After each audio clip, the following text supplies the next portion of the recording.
এই ছেলে কি সমস্যা তোমার? রাস্তা কি তোমার বাবার? আমার বাবার রাস্তা হতে যাবে কেন? ভাবে কথা বলো কেন তুমি? মুখে মুখে তর্ক করো কেন? তর্কের কি দেখছেন? তর্ক তো করবো হরেনে হরেনে।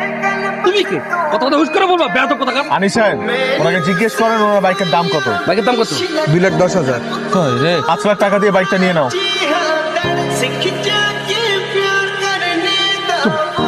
বিশ্রী কফি কেন?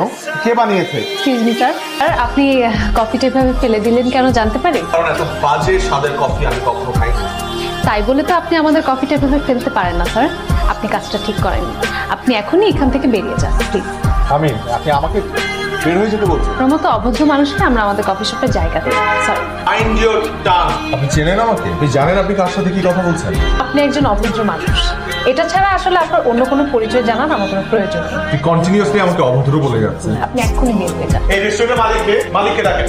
আমি রেস্টুরেন্টের মালিক। বলুন আপনি কি বলবেন আমাকে? আপনি আপনার মতো একটা ম্যানারলেস মেয়ে এই রেস্টুরেন্টের মালিক জীবনেও হতে পারে না। কারণ কোনো কাস্টমারের সাথে কোনো রেস্টুরেন্টের মালিক এ ধরনের ব্যবহার করতে পারে না। আমি তো আপনাকে কাস্টমারই মনে করি না। How dare you! ও হাসছে। এখন আমি আপনাকে দেখাবো যে কত ধানে কত চা। ম্যানেজার সাহেব, আমি এই রেস্টুরেন্টটা কিনবো। স্যার এই রেস্টুরেন্টটা বিক্রির জন্য। আমি কালকের মধ্যে কফি শপটা কিনতে চাই। কালকে এই রেস্টুরেন্ট কেনার পর আমি এখানে কফি খেতে আসবো। তারপর যেন আমি এই মেয়েটাকে এই রেস্টুরেন্টে না দেখি।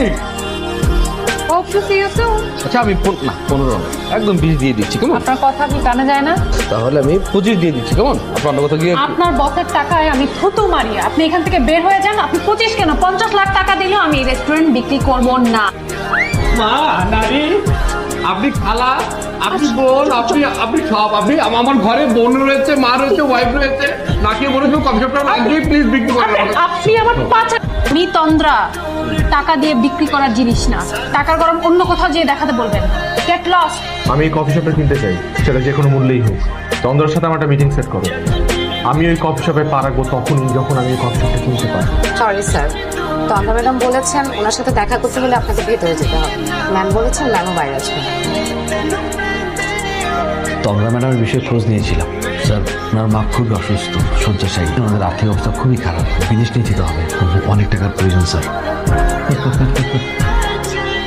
আপনার জন্য 50 লাখ টাকা একটা চেক এনেছি। লাগবে না। কফি শপটা আমি বিক্রি করব না। এত ইগো আপনার? আমার যেটা সেটাকে ইগো বলে না, সেটাকে বলে আত্মসম্মান। আর আপনার যেটা সে বাপের টাকা উড়ান, বাপের টাকা ফুটানি করেন। আমার উপর তো রাগ কেন? আমার আপনার প্রতি রাগ না, আপনার মতো বড় লোকের ছেলেদের প্রতি রাগ, যারা আসলে ভাবে দুনিয়াতে টাকা দিয়ে সবকিছু কিনে ফেলতে পারে।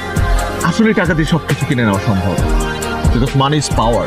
আমার আসলে সেই টাকার দরকারও নেই যে টাকা মানুষকে অমানুষ হিসেবে গড়ে তোলে।